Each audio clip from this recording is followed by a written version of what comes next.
அன்பான fix channel நேயர்களே, நாம் இன்னைக்கு ஒரு முக்கியமான வீடியோ பார்க்க போகிறோம். அது என்னென்னா, பரணி, மகம், கேட்டை, உத்திரட்டாதி இந்த 4 நட்சத்திரத்தில் பிறந்தவங்க எந்த தசா புக்தி காலத்தில் ரொம்ப கவனமாக இருக்கணும் அப்படின்றது தான் நம்ம இந்த வீடியோவில் பார்க்க போகிறோம். இதையே நம்ம ஸ்பெசிஃபிக்காக பார்க்க போகிறோம் அப்படின்னா, மொத்தம் 27 நட்சத்திரம் இருக்குது. ஏற்கனவே நம்ம ஆயில்யம், அஸ்வினி, ஆயில்யம், அனுஷம், பூரட்டாதி இந்த 4 நட்சத்திரத்தில் பிறந்தவங்களுக்காக கவனமாக இருக்க வேண்டிய தசாபுக்தி காலத்தை பார்த்தாச்சு. இப்போ அடுத்தது சந்திர கர்மாவை சார்ந்த 4 நட்சத்திரமான பரணி, மகம், கேட்டை, உத்திரட்டாதி இந்த 4 நட்சத்திரத்தில் பிறந்தவங்க ரொம்ப கவனமாக இருக்க வேண்டிய தசாபுக்தி காலங்கள். ஏன்னா உங்களுக்கே தெரியும், தசா புக்தி இது ரொம்ப ரொம்ப ஒருத்தவங்களுடைய லைஃப்பில் முக்கியமான ஒரு விஷயம். அந்த டைமில் தான் அவங்களுக்கு அந்த நல்லது கெடுதல்லாம் நடக்கும். சரியா? அந்த தசாபுக்தி, குறிப்பிட்ட தசாபுக்தியில் பீக்கில் போவாங்க, சில தசாபுக்தியில் அதில் பாதாளத்தில் விழுவாங்க. இதை பற்றி நம்ம எல்லாருக்குமே தெரியும். தசாபுக்தி எந்த தசாபுக்தி யாருக்கு நல்லது அப்படின்றதெல்லாம் நிறைய பேர் தெரிஞ்சிருக்கோம். பொதுவாக சுக்கிர தசைனா எப்போ வரும்னு காத்துட்டு இருப்பாங்க. அது எல்லாருக்கும் நல்லது பண்ணுமான்னு பார்த்தா நல்லது பண்ணாது. சரி, யாருக்கெல்லாம் எந்த தசாபுக்திலாம் நல்லது பண்ணணும் அப்படின்றது நம்ம ஒவ்வொன்றா பார்க்க போகிறோம். பார்க்குறப்ப உனக்கு தெரிஞ்சுக்கலாம். இப்போது இந்த பரணி, மகன், கேட்டை, உத்திரட்டாதி இந்த 4 நட்சத்திரத்தில் பிறந்தவங்களுக்கான கவனமாக இருக்க வேண்டிய தசாபுக்தி எது, அதுவும் எந்த விஷயத்தில் அவங்க கவனமாக இருக்கணும், இந்த விஷயத்தை தெரிஞ்சுக்கிட்டாலே அவங்க கேர்ஃபுல்லாக இருந்தாங்கன்னா அந்த பிரச்சனையிலேருந்து அவங்க தப்பிச்சுக்கலாம். ஏன்னா நல்லது எப்படி வந்தாலும் நம்ம ஏற்றுக்குவோம், ஆனால் கெடுதல் எப்படி வந்தாலும் நம்மளை ஏற்றுக்க முடியாது. அந்த மனப்பக்குவம் நம்மளுக்கு கிடையாது. நல்லது மட்டுமே நடக்கணும்னு தான் எல்லா ஹியூமன் பீயிங்ஸும் எதிர்பார்ப்பாங்க.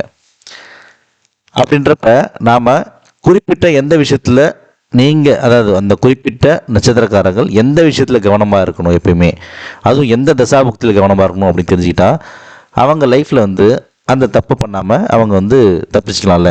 அதுக்கான இந்த வீடியோ தான் இது. சரி, இப்போ 4 நட்சத்திரமே பார்த்தீங்கன்னா டிஃப்ரெண்ட் ராசி சார்ந்த நட்சத்திரம், கரெக்டுங்களா? பரணி பார்த்தீங்கன்னா மேஷ ராசியை சார்ந்தது, மகம் பார்த்தீங்கன்னா சிம்ம ராசியை சார்ந்தது, கேட்டைன்றது விருச்சக ராசியை சார்ந்தது, உத்திரட்டாதின்றது மீன ராசியை சார்ந்தது. இந்த 4 நட்சத்திரத்துக்கும் ஒரே ஒரு ஒத்துமை என்னன்னு பார்த்தீங்கன்னா, 4மே சந்திர கர்மாவை வாங்கிய நட்சத்திரம். சரிங்களா? நீங்கள் ராசியை எடுத்துக்கோங்க, ஏன்னா லக்னம் ரொம்ப முக்கியம், ராசியும் முக்கியம். சரிங்களா? ராசி நட்சத்திரம் பரணியா, மகமா, கேட்டையா, உத்திரட்டாதியா இந்த 4 நட்சத்திரம் ஏதாவது ஒரு நட்சத்திரம் நீங்கள் பிறந்திருக்கீங்களா? அப்போது இந்த வீடியோவை நீங்கள் தான் பார்த்து தெரிஞ்சுக்கணும். சரிங்களா? அதுக்கு முன்னாடி நம்ம சேனல் நிறைய பேர் சப்ஸ்கிரைப் பண்ணாமல் பார்க்குறீங்கன்றது நமக்கு தெரியுது. தயவு செஞ்சு சப்ஸ்கிரைப் பண்ணிக்கோங்க. அப்போ தான் நம்ம போஸ்ட் பண்ணுற வீடியோஸ்லாம் உங்களுக்கு நோட்டிஃபிகேஷனில் வரும். சரிங்களா? சரி, நம்ம இப்போ வாங்க வீடியோக்குள்ளே போகலாம். பரணி, மகம், கேட்டை, உத்திரட்டாதி. சரிங்களா? 4 பேர் சந்திரகர்மான்னு சொல்லியிருக்கேன். ஓகே, நீங்கள் ஃபஸ்ட்டு தெரிஞ்சுக்க வேண்டிய விஷயம் என்னென்னா, எப்பயுமே எல்லாருமே சொல்கிறேன், நீங்கள் பிறந்த லக்னம் என்னன்னு ஃபஸ்ட்டு தெரிஞ்சுக்கோங்க. அது ரொம்ப ரொம்ப முக்கியம். ஏன்னா லக்னாதிபதி யார், லக்ன புள்ளி நின்ற நட்சத்திரம்லாம் ரொம்ப முக்கியம். ஸோ அட்லீஸ்ட் லக்னம் என்னென்னா பேசிக்காக தெரிஞ்சுக்கோங்க. உங்கள் ஜாதகத்தில் நீங்கள் என்ன லக்னம்னு தெரிஞ்சுக்கோங்க. இது ஃபஸ்ட்டு. 2வது, நீங்கள் எந்த நட்சத்திரம் பிறந்திருக்கீங்கன்னு தெரிஞ்சுக்கோங்க. 3வது, எந்த ராசின்னு தெரிஞ்சுக்கோங்க. இந்த 3மே டிஃபால்ட்டாக எல்லாருக்குமே தெரிஞ்சுக்கணும். எல்லாருமே ராசி நட்சத்திரம் மட்டும் சொல்லி கோயிலில் அர்ச்சனை பண்ணிப்பாங்க. பட் லக்னம் தெரிஞ்சு வச்சுக்கோங்க எப்போயுமே. சரிங்களா? லக்னத்தை வச்சு தான் நாம் இங்கே இந்த நம்ம சொல்ல போகிற தசாபுக்தி காலம்லாம் எதுக்கு முக்கியம்னா, லக்னம் தெரிஞ்சால் தான் நம்மளுக்கு கண்டுபிடிக்க முடியும் எந்த டைமில் நம்மளுக்கு பிரச்சனை வரும்ன்றதெல்லாம். சரிங்களா? சரி, லக்னம் ஃபஸ்ட்டு தெரிஞ்சுக்கோங்க. அப்படி தெரியலனா அந்த டிஸ்கிரிப்ஷனில் என்னோடய நம்பர் இருக்கும், அதேமாதிரி டிஸ்பிளேயில் என்னோடய ஃபோன் நம்பர் இருக்கும். வாட்ஸ்அப்பில் எனக்கு காண்டாக்ட் பண்ணுங்கள். உங்கள் லக்னம் என்னன்னு நான் சொல்கிறேன், பார்த்து தெரிஞ்சுக்கலாம். சரிங்களா? சரி, இந்த 4 லட்சத்தில் பிறந்தவங்க கவனமாக இருக்க வேண்டிய தசா புக்தி காலம் எது அப்படின்னு பார்த்தீங்கன்னா, சுக்கிர தசை. சுக்கிர தசை பணமழை கொட்டுன்னு வாங்க நிறைய பேருக்கு. ஆனால் இவங்களுக்கு கொடுக்கும். அதே டைமில் என்னென்னா, இந்த தசாபுக்தி காலத்தில் ரொம்ப ரொம்ப கவனமாக இருக்கணும். எந்த விஷயத்தில் கவனமாக இருக்கணுன்றது நான் சொல்கிறேன். வெறும் சுக்கிர தசை மட்டும் கிடையாது, சுக்கிர தசை சுக்கிர புக்தி மட்டும் இல்லை, ராகு தசை ராகு புக்தி. ஒருத்தவங்க லைஃப்பில் பொதுவாக சொல்லுவாங்க, ராகு தசை சுக்கிர தசைலாம் ஆகா ஓகோன்னு பணம் கொட்டி கொடுக்கணும் அப்படின்னு சொல்லுவாங்க. பட் இந்த 4 லட்சத்தில் பிறந்தவங்க ராகு தசை சுக்கிர தசையில் ரொம்ப கவனமாக இருக்கணும். அதே போல் 6ஆம் அதிபதியோட தசை 7ஆம் அதிபதியோட தசை. உதாரணத்துக்கு நீங்கள் வந்து தனுசு லக்னத்தில் பிறந்திருக்கீங்கன்னு வச்சுக்கோங்களேன். தனுசு லக்னத்தில் பிறந்தீங்கன்னா 6ஆம் வீட்டின் அதிபதி 7ஆம் வீட்டின் அதிபதி யார்? 6ஆம் அதிபதி வந்து சுக்கிரன், 7ஆம் அதிபதி புதன். ஸோ சுக்கிர தசாபுக்தி, புதன் தசாபுக்தி இந்த டைமில் நீங்கள் கவனமாக இருக்கணும்னு அர்த்தம். இன்னொன்று சொல்கிறேன், கடக லக்னம்னு வச்சுக்கோங்களேன். கடக லக்னத்துக்கு 6ஆம் அதிபதி யார்? தனுசு. அதாவது தனுசுடைய அதிபதி யார்? குரு. அடுத்த 7ஆம் அதிபதி யார்? மகரம். மகரத்துக்கு அதிபதி சனி.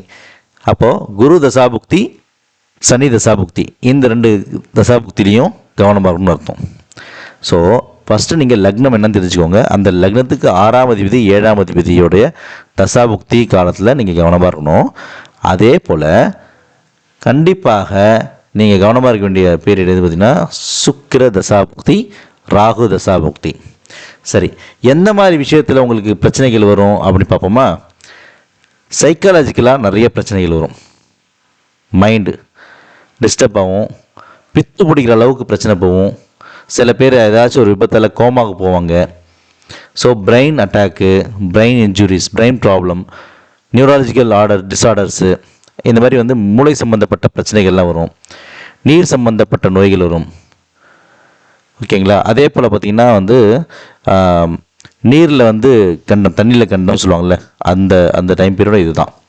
அதே போல் உணவு கோளாறு, வயிற்று கோளாறு, உணவு மூலயமா வந்து அதாவது பாய்சன்ஸ், அதாவது ஃபுட் பாய்சன் ஆகுது, இந்த மாதிரிலாம் இந்த டைமில் தான் நடக்கும். சரிங்களா? இதுவே பாசிட்டிவாக இருந்துச்சுன்னா எப்படின்னா, நெகட்டிவ் கர்மா உங்களுக்கு அதிகமாக இருந்துச்சுன்னா இந்த பிரச்சனையில் வரும். பாசிட்டிவ் கர்மா இருந்தால் என்ன கிடைக்கும் அப்படின்னு பார்த்தீங்கன்னா, சுக்கிரதசை ராகுதசை என்ன கொடுக்கும்? அள்ளி கொடுக்கும் பணத்தை. சுக்கிரதசை வந்து எந்த பக்கம் வந்து பணம் வரணுன்னே தெரியாது, திடீர் அதிர்ஷ்டம். அதே போல் பார்த்திங்கன்னா சில பேருக்கு வந்து இந்த இதில் இருக்கும்ல கேம்பிளிங், அது மூலிமா பணம் வரும். பெட்டு, கேம்பிளிங்கு, அப்புறம் வந்து லாட்ரி, இந்த மாதிரி வந்துட்டு ஷேர் மார்க்கெட், இந்த மாதிரி வந்து அசாதாரணமான வகையில் பணம் வந்து சேரும். சுக்கிரதசை ராகுதசை எல்லாமே. அதே டைமில் கொஞ்சம் நம்ம வந்து தவறான வழியில் நடந்துட்டோம்னா அதன் மூலிமா அசிங்கத்தை சம்பாதிக்க நேரிடும்.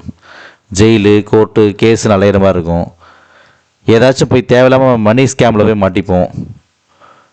ஃபால்ட் ஸ்கேம், ஏதாச்சும் நிறைய ஃபோன் கால்லாம் பண்ணி ஏமாற்றி பணம் பிடுங்குவாங்கள்ல, அந்த மாதிரி விஷயத்தில் போய் மாட்டுவாங்க.